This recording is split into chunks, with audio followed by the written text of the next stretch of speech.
Hey everyone, Jason Gelios, Michigan Realtor. I want to share with you a market update for February 2021. And I want to share with you some numbers, although many of you know, or even if you don't know, you're about to know, that I like to keep things simple and in layman's terms for people.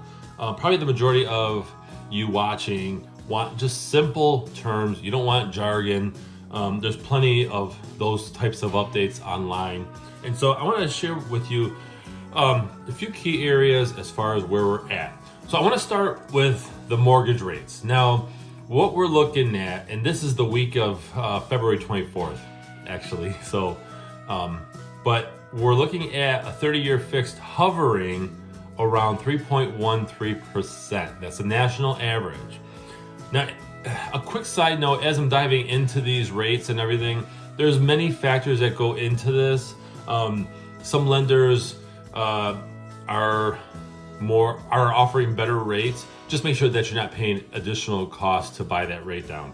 But credit plays a huge factor. Somebody could walk into a lender's office and say, hey, I hear the rates are 3.13%, but if your credit doesn't qualify you for that, then you're not going to get that rate.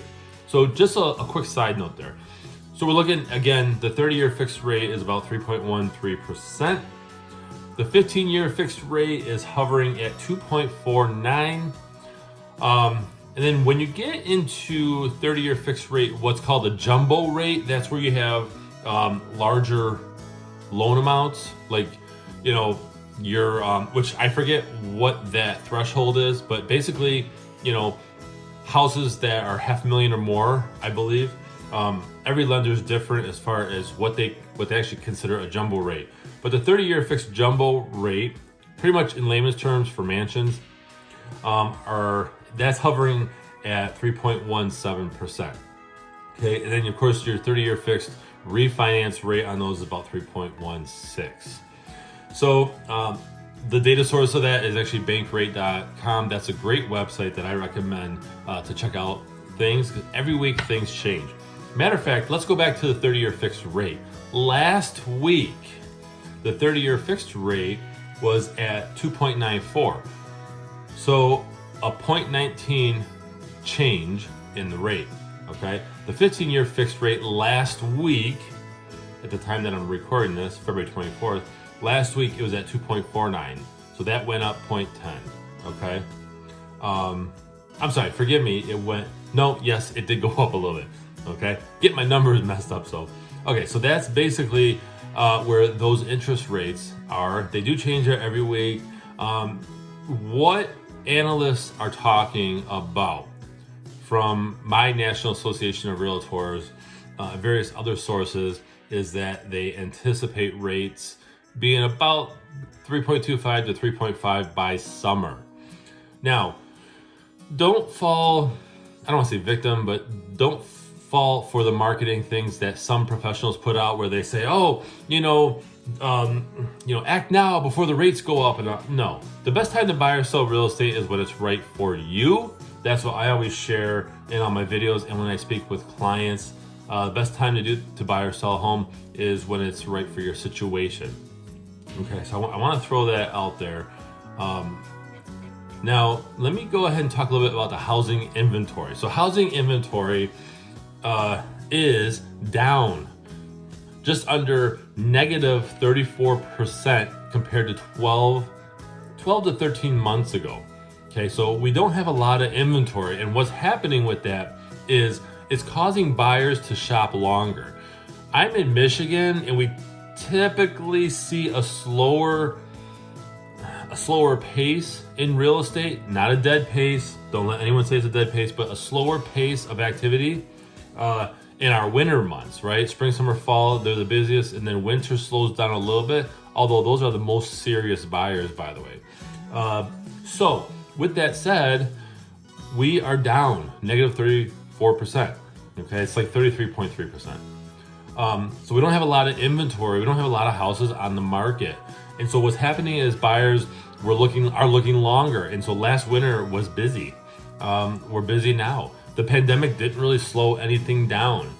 A year ago, they weren't allowing agents, myself, to show homes but you were able to get deals done that were in process. But that didn't really, that just pent up things. And then when they announced about a month later that, oh, by the way, you're now allowed to show houses, it just caused the flood opened again. So it never really slowed down. So we don't have enough homes on the market.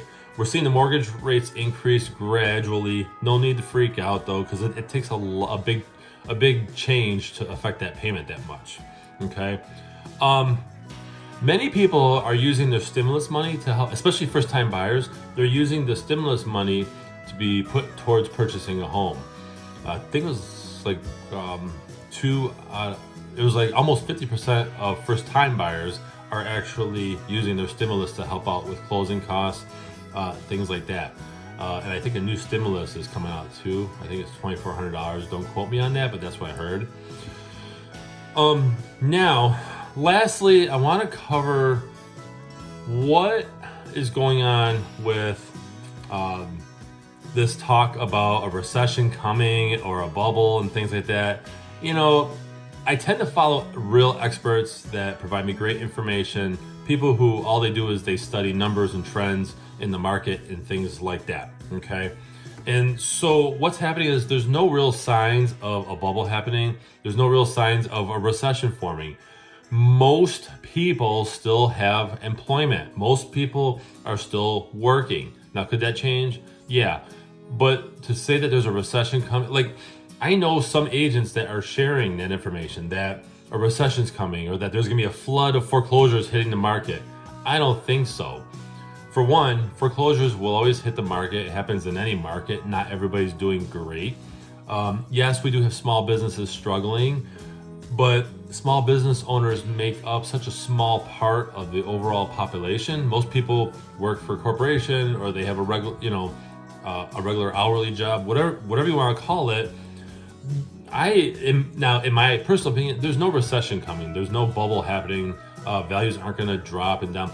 I will share with you a concern that I have though, and that's, and this is not a political thing, but it's numbers, right? We're talking a little bit about numbers.